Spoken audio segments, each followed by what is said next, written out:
Hello and welcome to glennzb TV for Tuesday, the show that puts glennzb into your virtual headset. Yes, I'm bringing New Zealand to the world, and the world to New Zealand.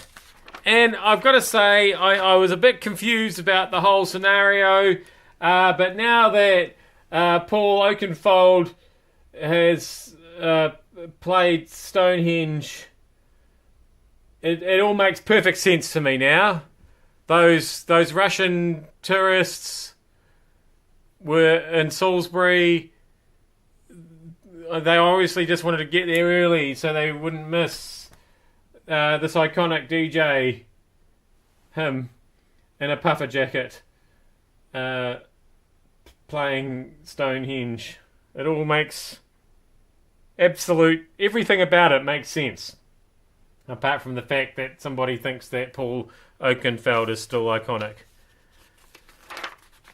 Just while we're in England, it turns out that trying to get the Brexit deal to work is a lot harder than a lot of people thought it was going to be.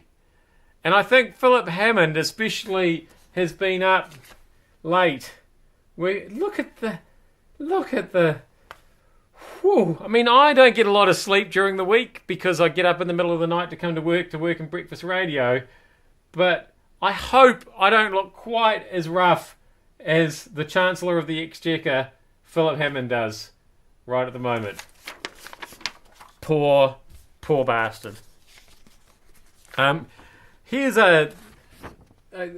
something that you don't see all the time, and it certainly got my attention and made me want to know more. New York Times walks back story slamming Nikki Haley for pricey curtains. Admittedly, I don't subscribe to the New York Times, so I hadn't actually read their probing piece on the US ambassador to the UN's drapes and how much they cost. But now apparently it all happened during the Obama administration, and they were hoping that it was something to do with Trump or something. I don't know. But like I say, it's a long headline, but an attention grabber. Finally, follow-up news. Because yesterday we talked about Phil Goff wanting to crack down on homelessness in Auckland and saying it was a shame on the city.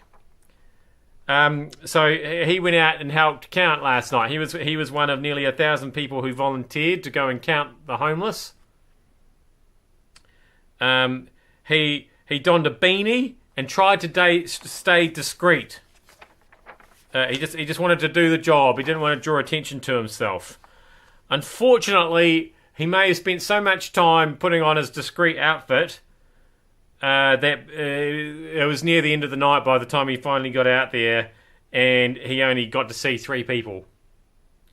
But he said that was enough to hammer the problem home. Also, unfortunately, although they'd been trying to get a lot of media interest throughout the day on the homeless count, they then realised when all the media turned up that going around taking pictures of homeless people for news stories perhaps wasn't particularly respectful of their right to privacy, because apparently even if you sleep in a public place, you still have a right to privacy. Anyway, so I've been scouring for an image of Phil Goff, trying to keep it discreet. And I think that might be him there. He's wearing a beanie. Is it a beanie or a balaclava? It's got a hole in it. I'm not sure if that's a mouth hole or an eye hole, or it's just a hole in a beanie. But yeah, certainly if that is Phil Goff, very few people would have recognised him. I am glennzb. That's one homeless person I've counted today. See if you can count some and see if your numbers match up when the Auckland numbers are released on International Homeless People's Day in a couple of weeks' time. It takes a long time to tally up all the counting. Don't forget Phil's 3, they're saying. And then somebody else's 3. Add them together, get 6. It's Some tricky sums there. I don't know if they're going to need the lotto computer, but it takes a while. I am glennzb. Thank you so much for having me in your virtual headset. I'll see you back tomorrow for more. You can count on it.